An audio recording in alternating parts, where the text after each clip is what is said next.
Argate TV. Welcome to the program Paper Headline Review. And today is Tuesday, 25th of June, and a very bright morning here in Makurdi, and bringing you the perspectives on all that is happening in Nigeria and beyond. Of course, what the papers are saying. We'll look at them from beginning to the end, and just also let you know that this is one program that gives you the shades of the things that happen in this country. So why not stay with us? My name is Benjamin Gutav, and I have joining me on the program tonight, this morning rather, from my left, Emmanuel Chavia. At the same time, from my right here, I have Nathaniel Nongo. These are great analysts. Gentlemen, you're welcome to the program. Well, thank you so much, Benjamin. I hope that tonight will indeed be interesting. I just had a slip of tongue there. All right. So, Nathaniel? Yes. It's good to be here, Ben, as always. Yeah, so just to let you know that newspaper review comes up every Tuesday for now and every Thursday from 10 and just last for one papers. Every Tuesday, just come here and you will be properly, you get all that you need to know. Last week, when Thursday we met here, we looked at a lot of issues, and these issues are still coming back. Of course, the one line that was running from all the papers was the Rivers issue, local government. Maybe some people will say, my lecturer will say, you might say, I no go agree, but I'll give you carry where you come back and write. I've been forced to agree. So, the local, you guys are gone. As it stands today, no, we still back and forth yesterday, still protest in Rivers State. The last time I asked this question, for how long will this continue? Let's just look at this quickly before we go into the papers proper. Let me start with you, Nongo. Well, one thing that happens is, governors in Nigeria are very powerful, and sometimes they rule by executive fiat, not necessarily following the law or the specification to uphold the rule of law. So as far as the Rivers issue is concerned, no matter what, the chairman whose tenure has expired, and even though the law, the local government law in the Rivers specified for their tenure extension, since Governor Siminalayi Fubara has chosen to do the other way, to constitute caretaker committees, no matter the protests we have in Rivers, nothing will change about that. And you are aware of the fact that the Inspector General of Police is sensing the danger of a degeneration into crisis, has already deployed police that are manning the secretariats in the Rivers local government councils, preventing the newly inaugurated caretaker chairman from accessing the offices. And the governor is saying, yes, you can operate from anywhere. And of course, that's by way of like an executive fiat. So I just hope that the situation Rivers people should come to an understanding that this is a done deal. No matter the protest, nothing will change as far as the disposition of governors, the approach they usually have on this kind of issues is concerned. So the best thing I would advise is maybe the chairman whose tenure has expired and they fed the law is still on their side. They should seek the way of litigation. Let them go to court and challenge that process rather than protesting on the streets of Rivers every day. Okay, Chavia, do you think this Rivers brouhaha, Rivers comings and goes, do you think, but the question again one wants to throw out there is, who called in the police to come and intervene? I believe, who called in the police? Well, Ben, the police have a constitutional responsibility to respond to maintain public order. Now, if when they are called, yes, but if we want to look at it from the angle of who is pulling the strings behind the scenes, I think we'll be doing the Nigerian police force, who are our friends, a disservice. Of course, in the arena of politics, a lot of things are possible and probable, but the police have what we call an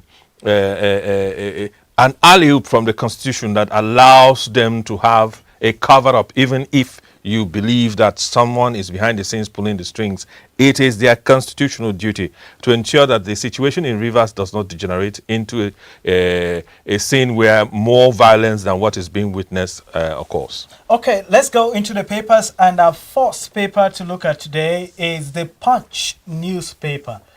Let's see how punchy is it.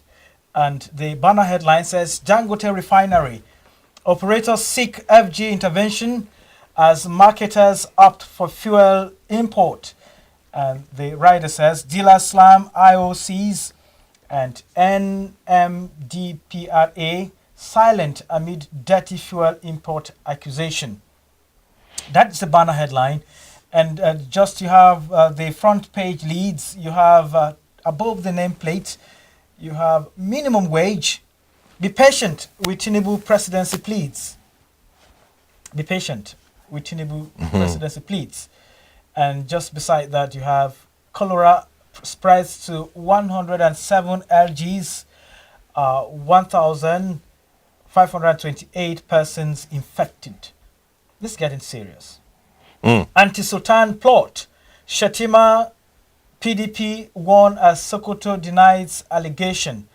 That's the for some of the front page leads above the nameplate. And you have another one here. Senate writes AGF meets Cardoso over 30 trillion loan probe. Okay. The bottom of the paper has another thing here. Very interesting stories. Wire fraud. Court orders Nigerians extradition to US. And clean abides live jail for sexually assaulting baby in church. Where in church? Northwest insecurity affecting other zones. Tinubu laments. These are the stories you have at the front page of the Punch newspaper. Of course, the banner headline is operators seek FG intervention as marketers opt for a fuel import. The Dangote refinery has already started, but there are some importers that are saying no, we can't go with the Dangote fuel; it's too high, and so on, and they are going. The story itself, it is a story that maybe the ordinary man on the street like you and I would feel like what is our own, but this is a story that is going to affect all of us because this is about price wars. The international oil companies, the IOCs, definitely they sell oil to Nigeria either as crude for a refiner like Dangote. You know, Dangote is actually buying crude oil because the quota he gets from the government is not enough for the capacity of the largest single train refinery in the world. So he buys crude oil in dollars, and you don't expect him to refine and then sell to you at a subsidy when there is no subsidy regime. That is one aspect. Russia is under bans from Western countries, and Russia is secretly, because of the Ukraine war, hiding through ghost ships to sell both crude and refined products far cheaper than the international benchmark prices. And you know, our brothers in Nigeria, we always look for the cheap things. That is why some of the oil companies are calling it dirty diesel. Not that the diesel it has poto in it. No, dirty in the sense that it is illegal, it is behind the curtains, transactions that are not supposed to be allowed.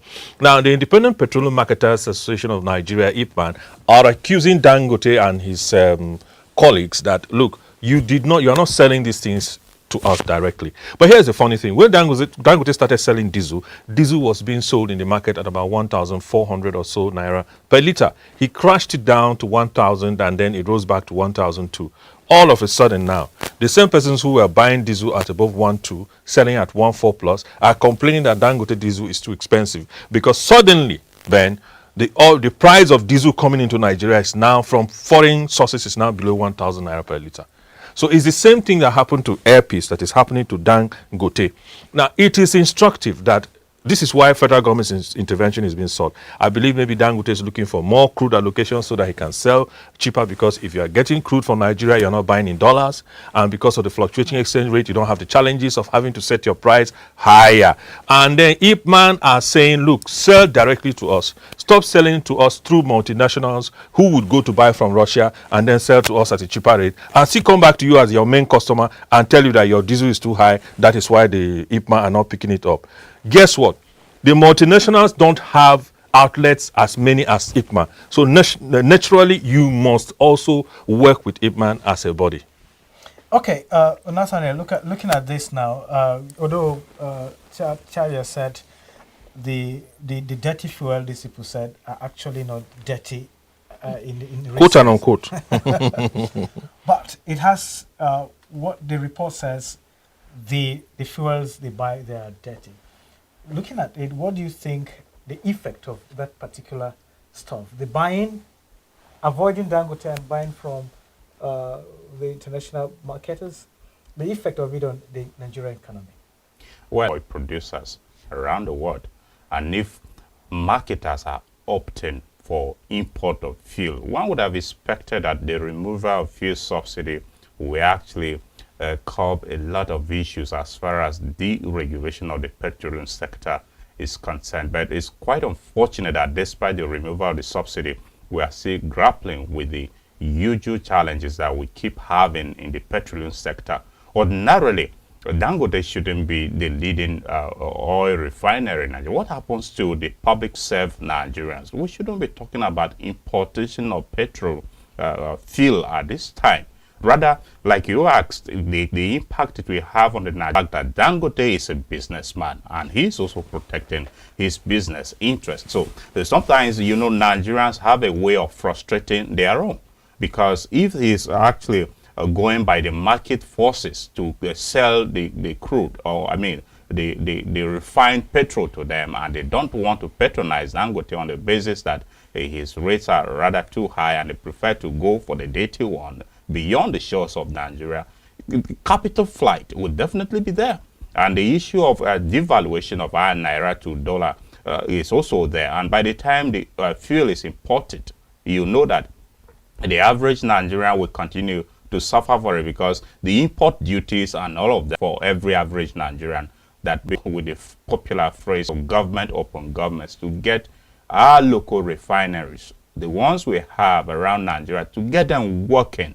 I think it is high time we should see to it, so that it's not just a Dangote that is dominating the petroleum sector to determine what the market price of fuel in Nigeria will be. I think that would be my take on that. The Dangote, the IPMAN is saying, of course, you made mention of that, they didn't sign very influencing power, one would say. That has to do with... they are everywhere.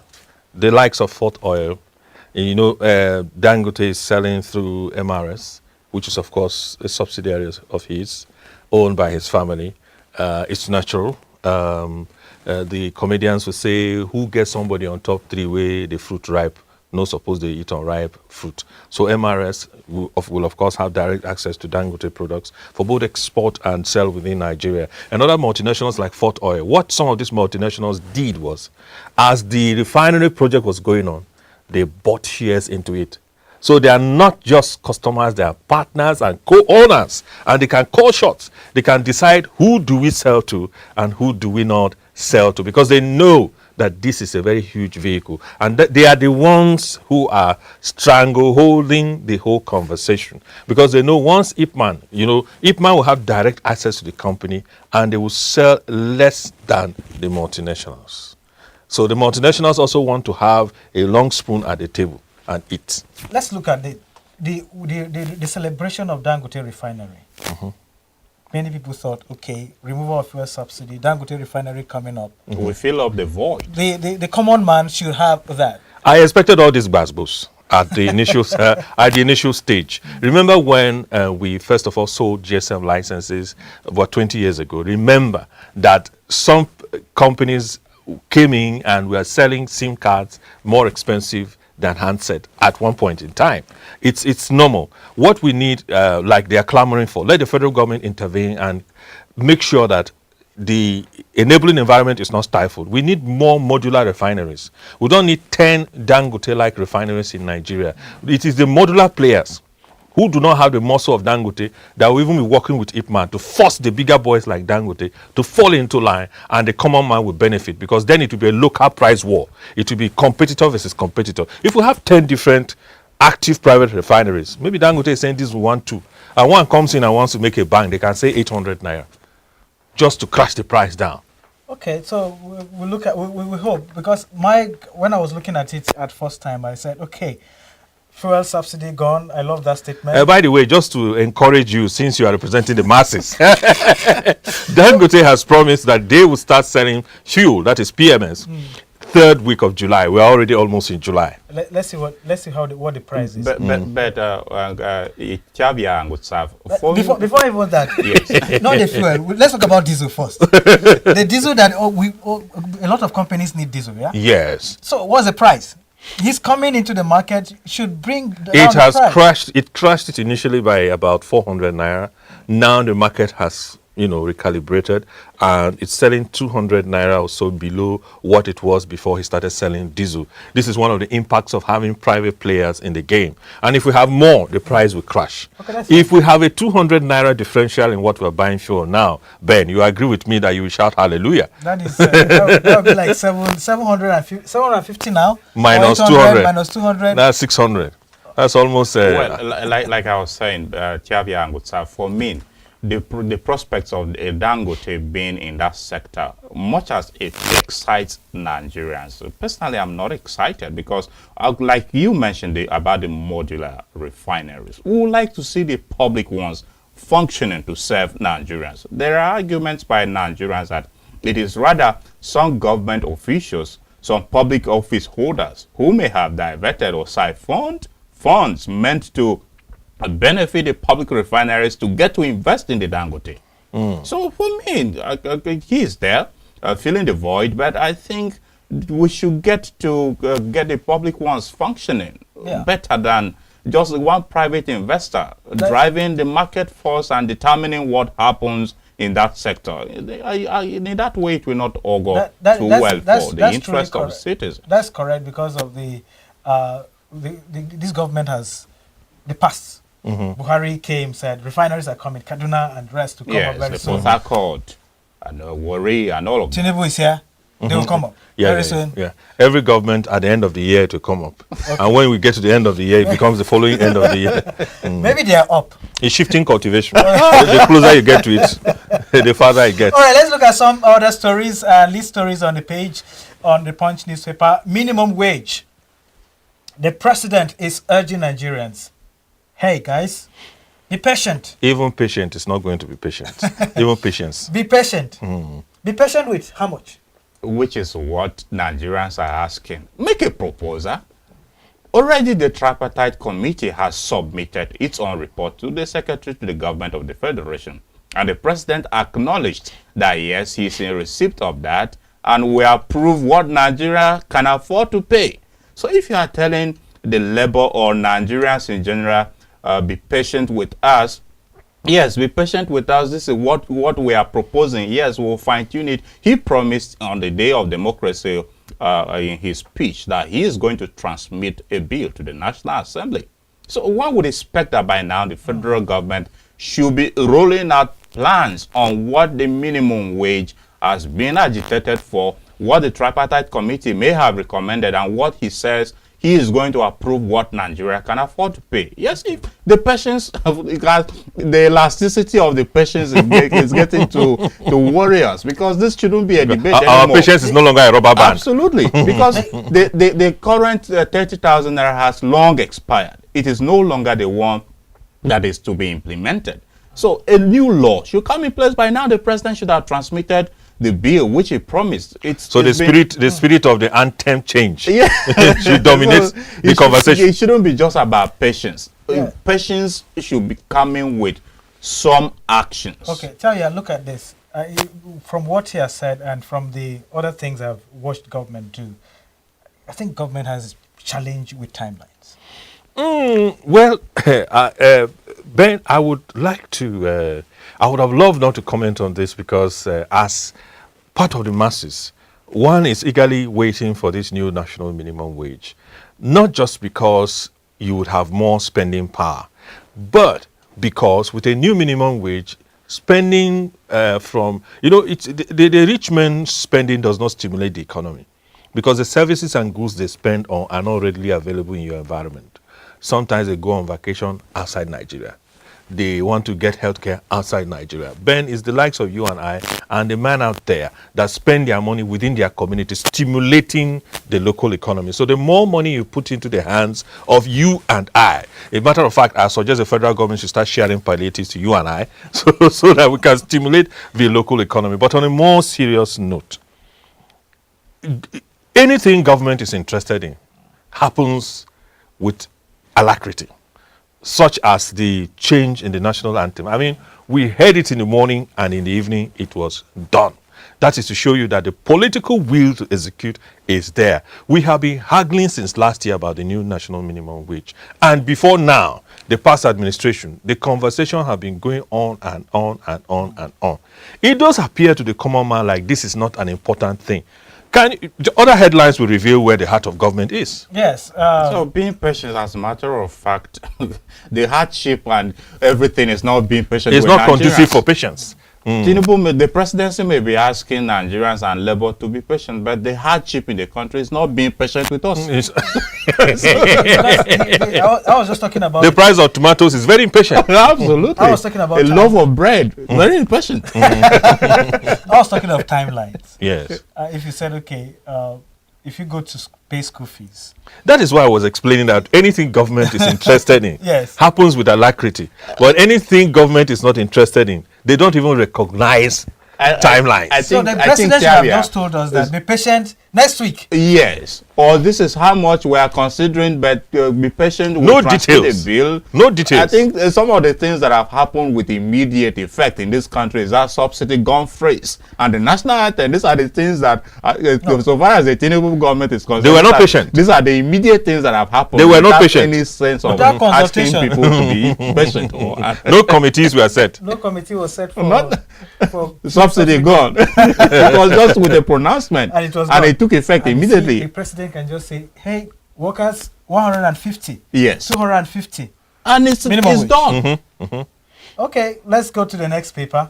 And we have the Vanguard newspaper. It's next. NCDC declares cholera says as Nigeria records 53 deaths, 1,528 suspected cases in 31 states.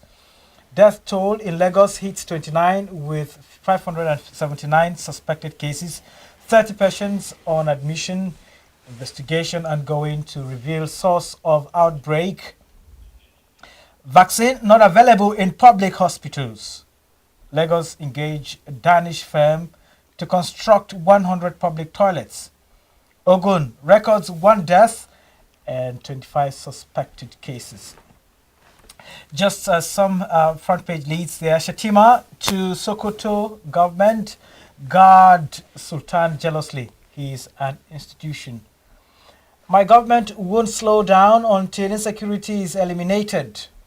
Tinubu vows. The writer says it will take decades to eradicate banditry in Northwest. That's Sultan. Davido, Chioma's thrilling love story as they tie the knot today.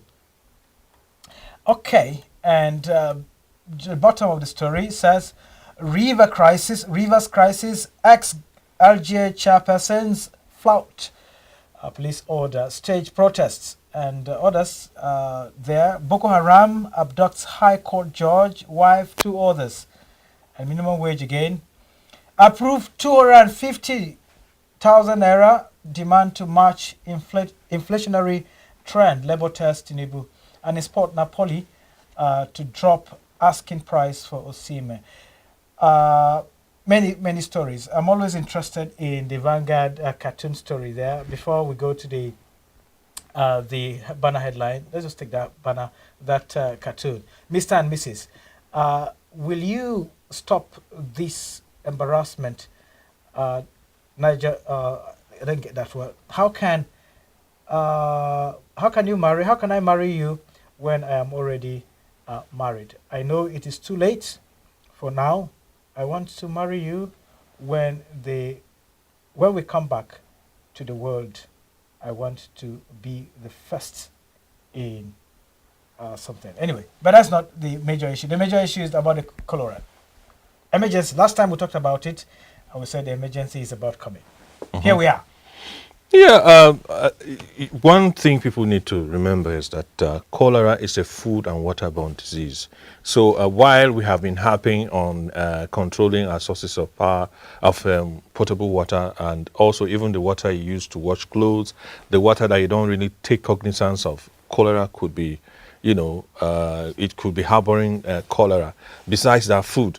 And NCDC has come out to say Nigerians should watch common foods such as kunu and zobo for now, because it contains a lot of water, and some people who are public hawkers of these common foods may not necessarily engage in the type of hygienic practices that will protect them away from contamination with cholera. We are not saying on Headlines Review that you should stop drinking it, but please make sure that you don't just consume it anyhow. Be sure for of the now. source. Be sure of the source. Or Confirm. prepare it yourself. Yes, we're not scaring you. They are not the reason why cholera is breaking out. But since it is a waterborne and foodborne disease, all foods in general, if you're buying fruits from public street vendors, make sure that it is washed well, not with their own water, with your own water. And if possible, wash your hands after having contact with raw food, not cooked food, raw food. Wash your hands. It will be good. I know that many may not be able to afford it, but make sure you purify your water by boiling it well, and if possible, filtering it and using other filtration tablets as the case may be. For now, it is a public health emergency, and if we maintain some level of hygiene, I think we can ride it out. Over 100 local governments affected. 107. And of course, 53 deaths already recorded. Well, it's good that the NCDC has properly declared an emergency on this and activated measures to stamp it out. And we should hope that the emergency actions should just go beyond headlines on paper. They should actually dive into the real causes. Like Tiavi mentioned, it is a food and water-borne disease, but the way the manner with which the spread of it is being recorded across the country. Don't forget that we are in a rainy season, the flooding season. The flood is here, and oftentimes you get water sources already contaminated, and lack of access to potable water is a concern in Nigeria. So we should hope that the emergency measures that are being taken so far, of the deaths recorded, Lagos hit death toll alone is about 29, with over 579 suspected cases. We should hope that beyond Lagos, what are the other states that are not adversely affected yet? What measures are they putting in place, even in schools, to protect school children, and also in other public places such as motor parks?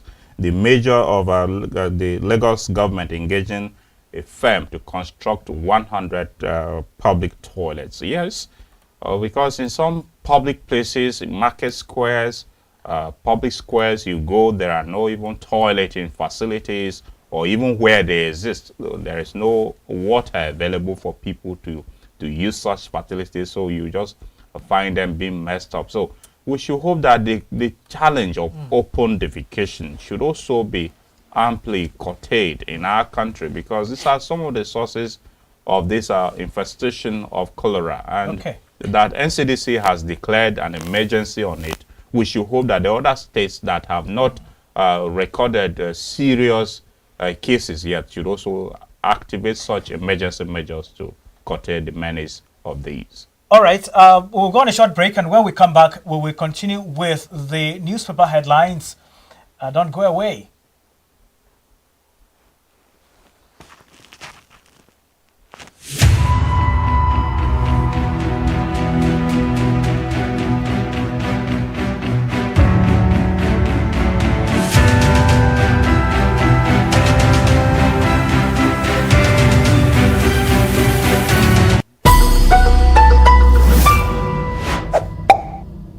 Student, what you know go for this year?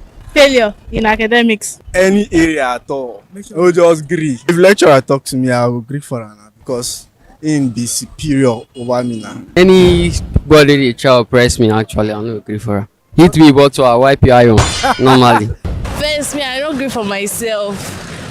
And then many things. Some personal. yes, some personal. Enter your personal life. Keep playing. No.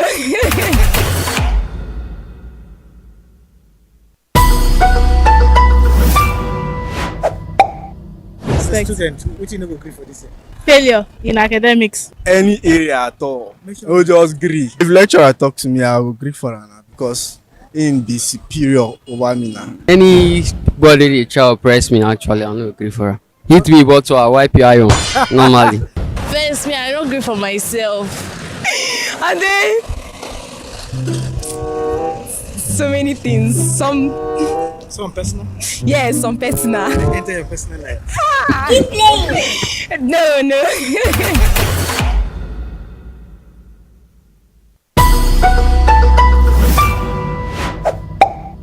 As a student, which you no go gree for this year? Failure in academics.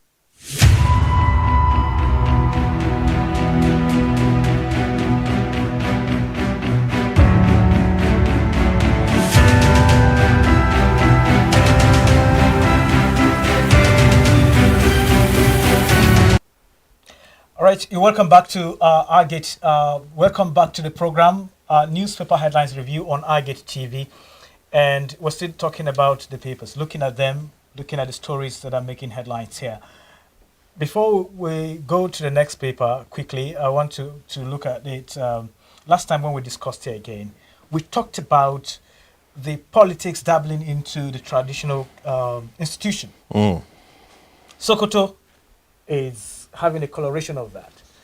What do you think is going to have this thing will spread all through? Just in a few seconds, let me have your comments from Emmanuel Charia.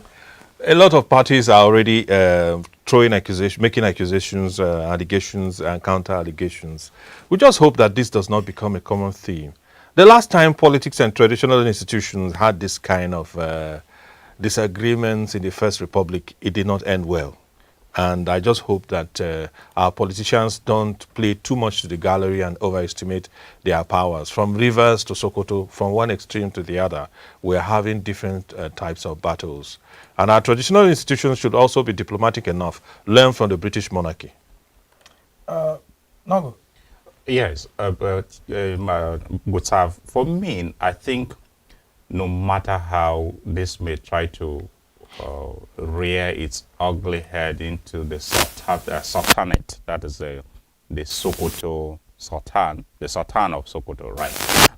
I don't think that institution is well established, and I don't think nobody will want political interference to make a nonsense of it, make a mess of it.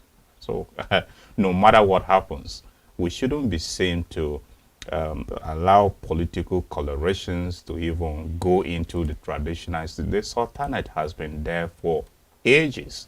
We have read it in books since our days in secondary schools and primary schools. We have come across it in our social studies. So to just wake up one day... So just leave the sleeping dogs to lie. So we're not saying the Sultanate is a dog. Allow the institution to stand. And I think the Sultan of Sokoto is one of the revered and respected monarchy around West African sub-region. So I think there shouldn't be any form of political interference that would dabble into it in such a way. Just hope that having the kind of Kano experience where the tussle about an emirship is on. It shouldn't get to spread to Sokoto at all. And to other states. And of course, not just Sokoto, not just the Sultanate, but it will become a reference point. yes, okay, and it happen in Sokoto. Yes, should happen in Zamfara. And once it becomes a precedent, it will be bad. Yes. So we should, as much as possible, avoid setting such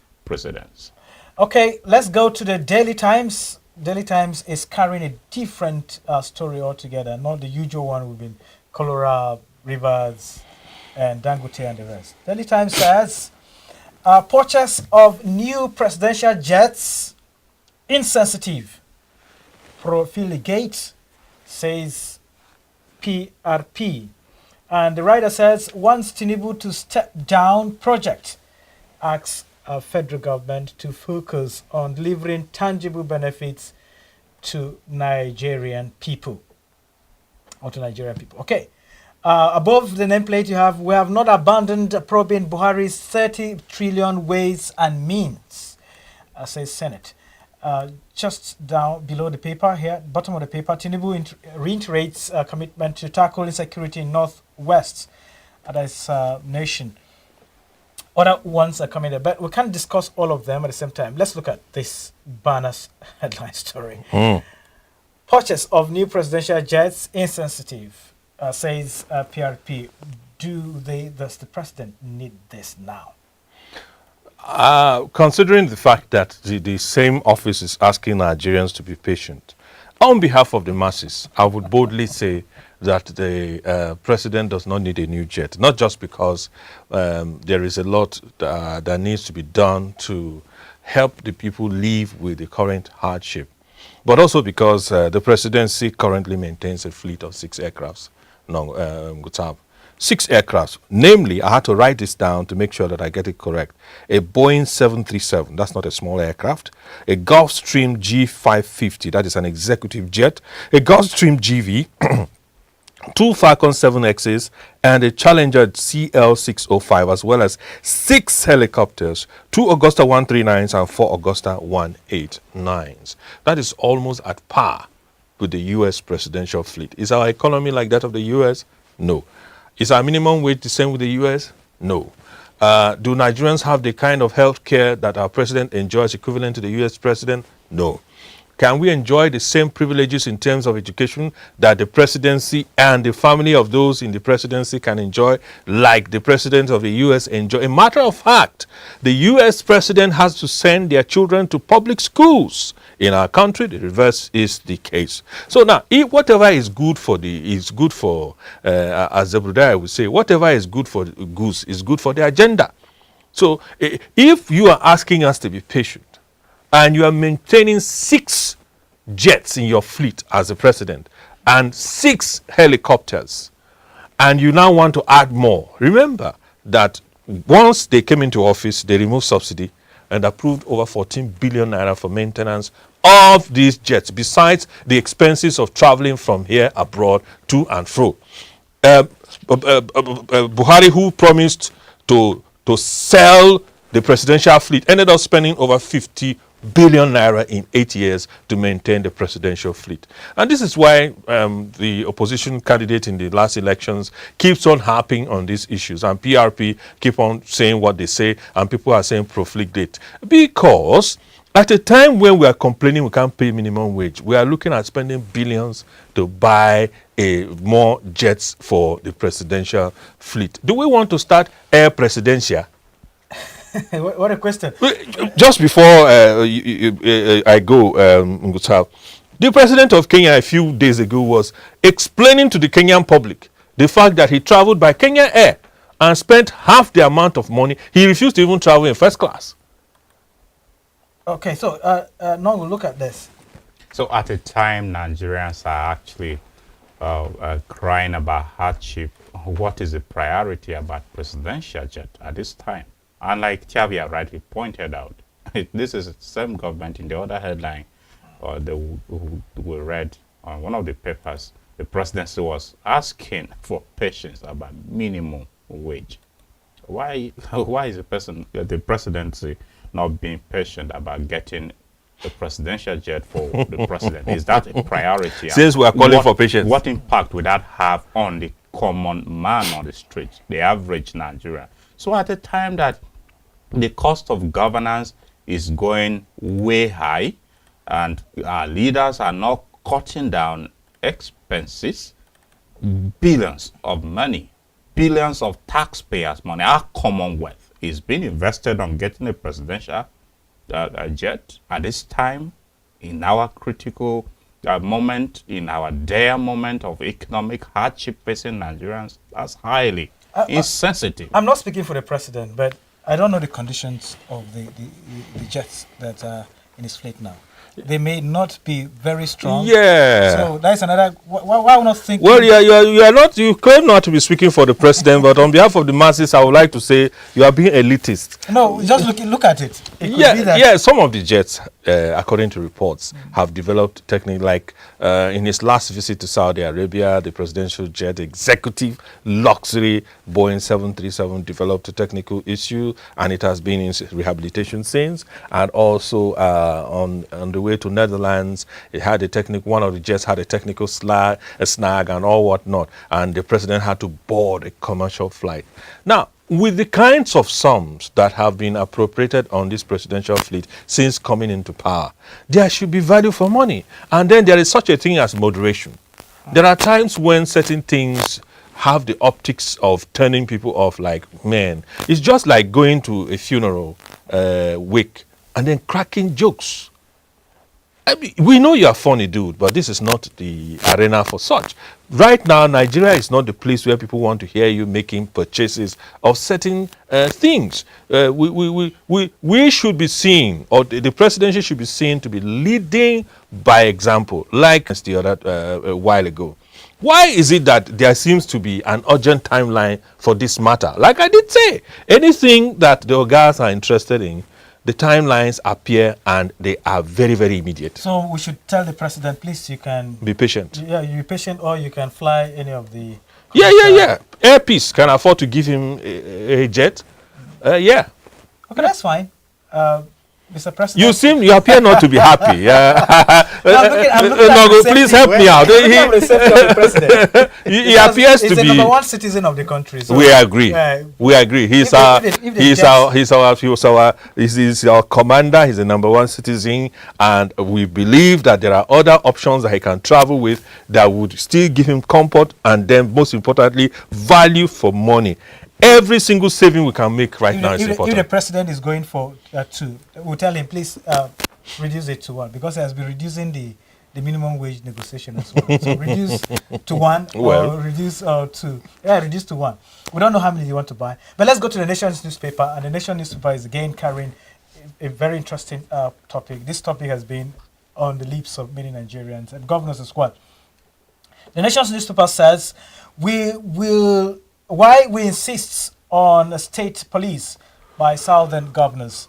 And before that, the kicker said Senate committee seeks more facts from AG finance. Okay, that's another different story rather. And the writer of this story, of the banner headline, says, as chief security officers, we should have control. Abiodun is forum chairman. The Nation's newspaper is talking about Cholera. Cholera is another story coming up there. Tunji Bello is a Customer Protection Commission. That's an appointment coming there. The bottom of the paper says Tinubu urges not to fight insurgency in UNISM. We talked about states battle NRC over 30,000 wage payment default claim. This is another angle of the story. Why this federal government is looking at how they can also bring up a new minimum wage. States are also dragging, as we said the other time. But let's look at this the banner headline here saying why we insist on state police. State police is on the lips of the southern governors. They are very strong on this. Nogo, your own take.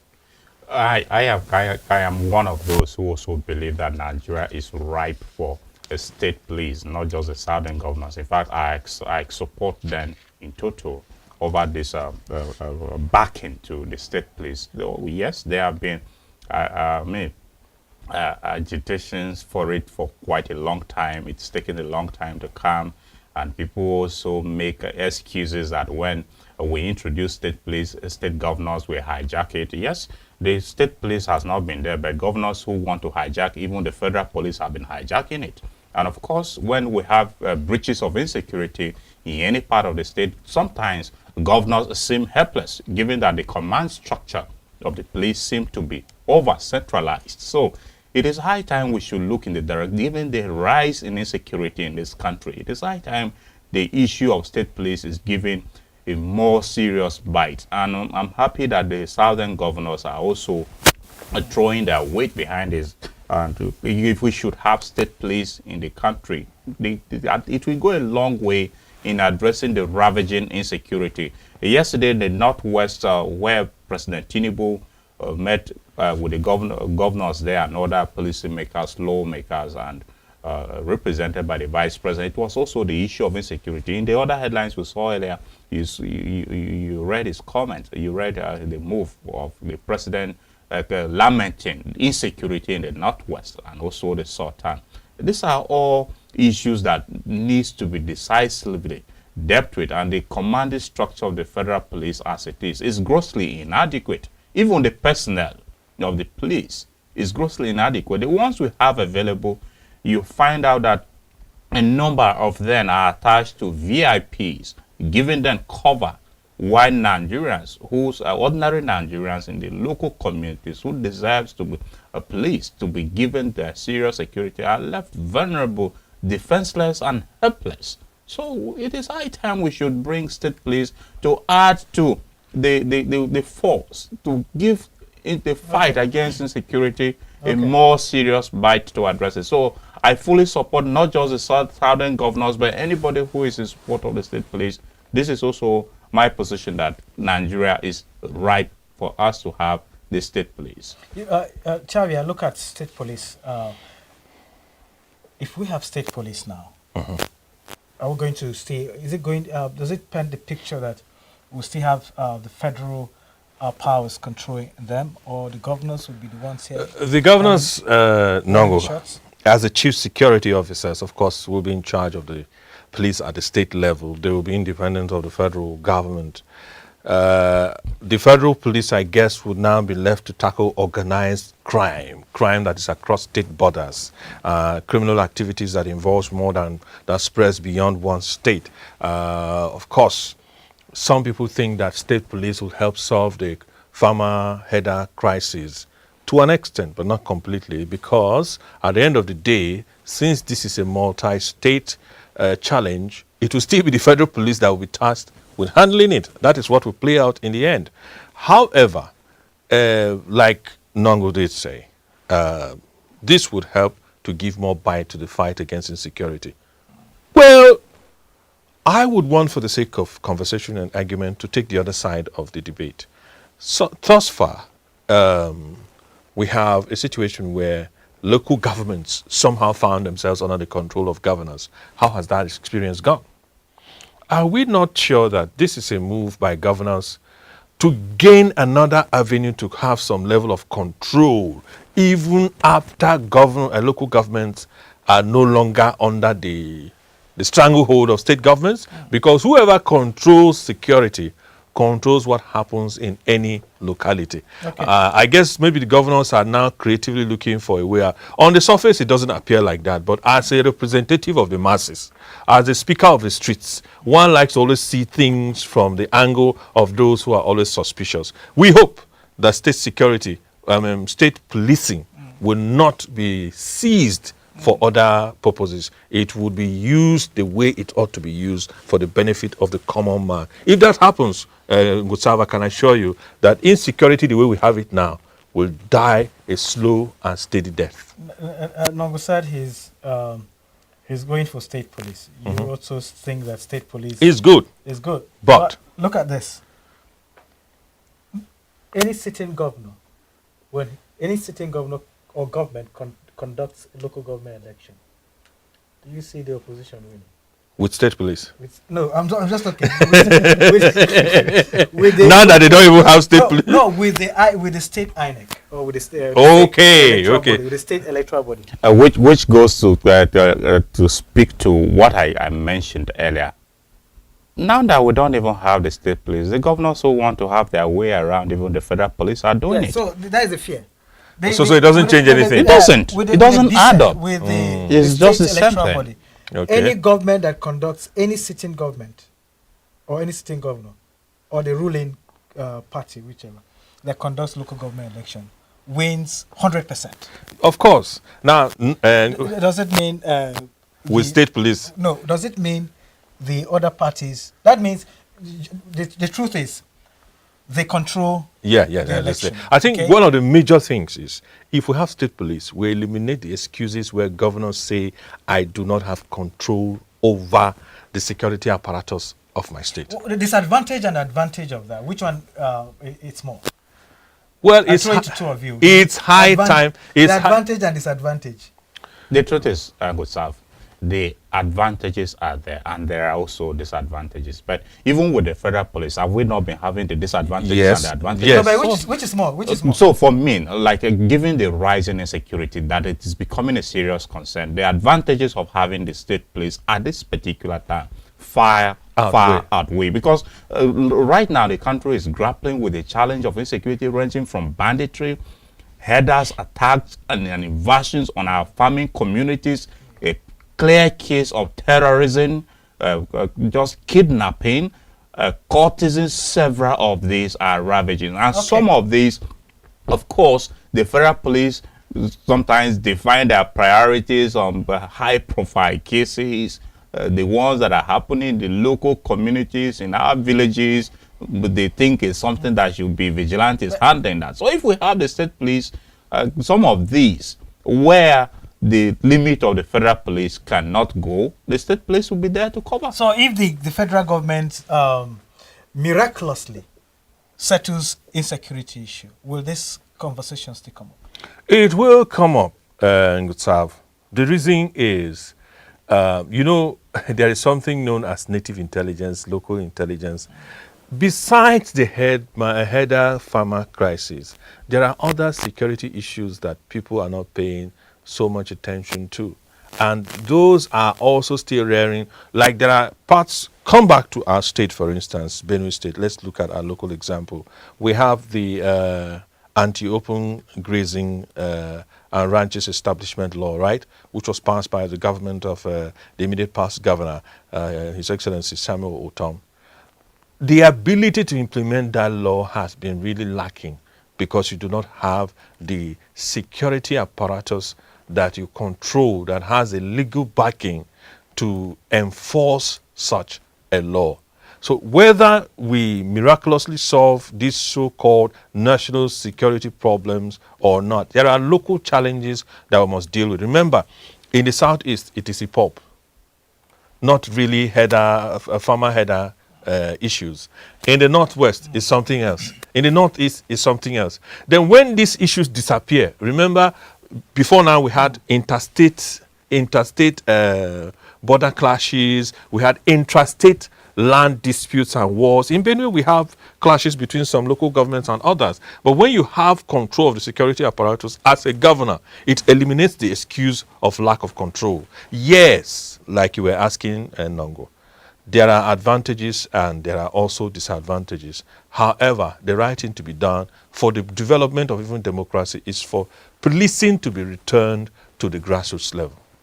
Okay, we hope that around it is regionalism.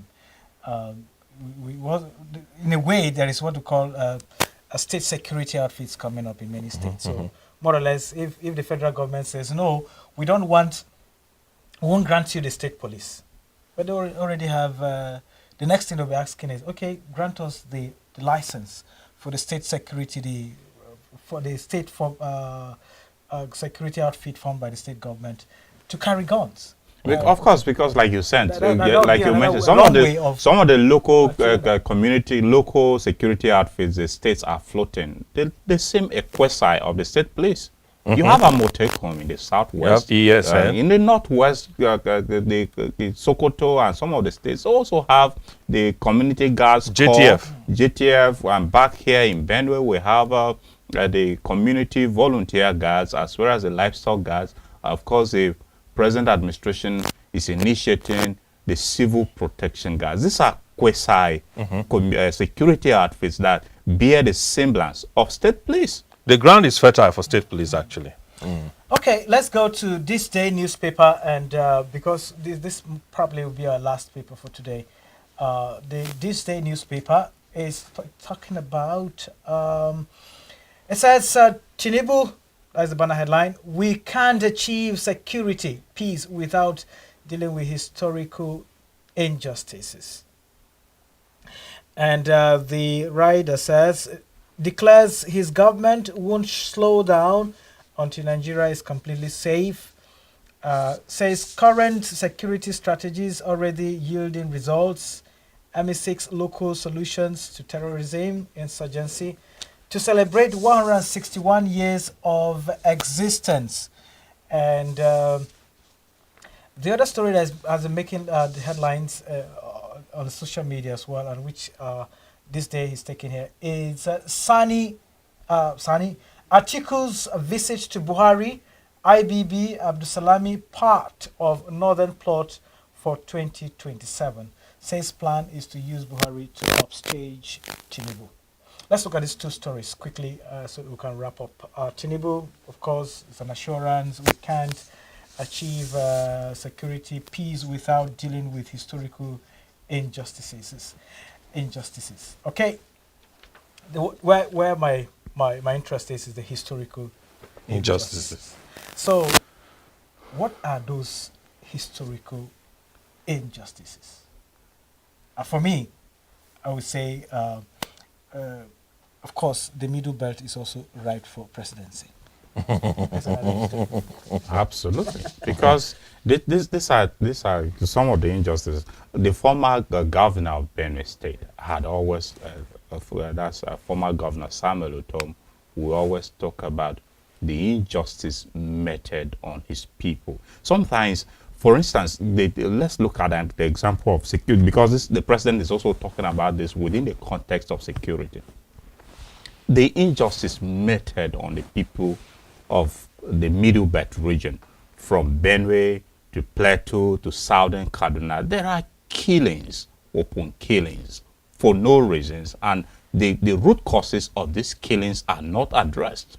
In Benue, we have had agitations of certain groups even openly claiming responsibility for killings that have occurred without repercussion. Without any repercussion.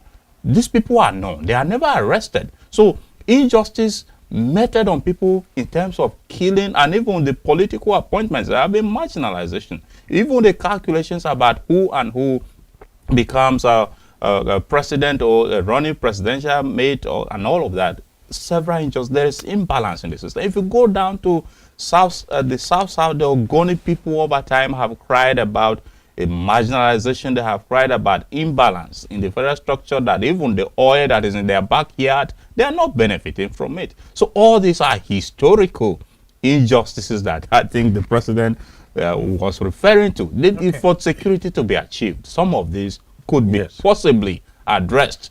Yes, of course, the guys in the South will tell you that we have oil, but we don't control the resource.